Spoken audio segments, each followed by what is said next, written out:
বিয়ে করার জন্য একেবারে পারফেক্ট টাইম হচ্ছে এই কুরবানির ঈদ। তোমরা যারা রিলেশনে আছো, ইমিডিয়েটলি তোমার পার্টনারকে একটা মেসেজ ড্রপ করো, স্ট্রেট ফরওয়ার্ড তাকে বলো, জান, আল্লাহর জমিনে থেকে তার খেয়ে তার সাথে অনেক নাফরমানি করেছে, আর করতে চাই না। বাঁচবো তোমার সাথে, মরবো তোমার সাথে, বাট হালালে থেকে মরতে চাই, হারাম অবস্থায় মরতে চাই না। লেটস কনভার্ট আওয়ার রিলেশনশিপ, চলো এটাকে হালাল করে নিই। আল্লাহর উপর ভরসা করে তুমি যদি হারামকে A few moments later.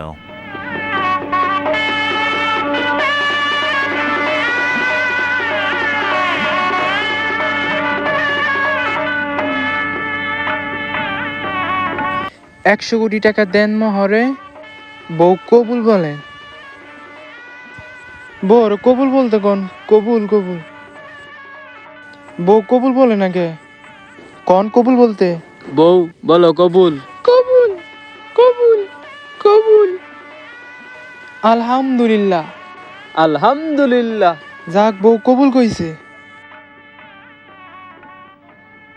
এখন বাঁচা দন, দোয়া করব, দোয়াটা দৌড়, আচ্ছা হুজুর, এই দোয়া ধরো দোয়া ধরো। দোয়াটা ধরো। হ্যাঁ, আল্লাহ আমিন। হায় আল্লাহ, তুমি এই দাম্পত্য জীবনকে সুখী করে দাও আল্লাহ, বিশেষ কইরা ড্রপ হুজুরের হায়াত বাড়া দাও, কারণ ড্রপ হুজুরের কারণে আজকে এই ভাই বিয়া করতে পারছে। হায় আল্লাহ, ঈদের পর সব সিঙ্গেলকে মিঙ্গেল করে দেও আমিন।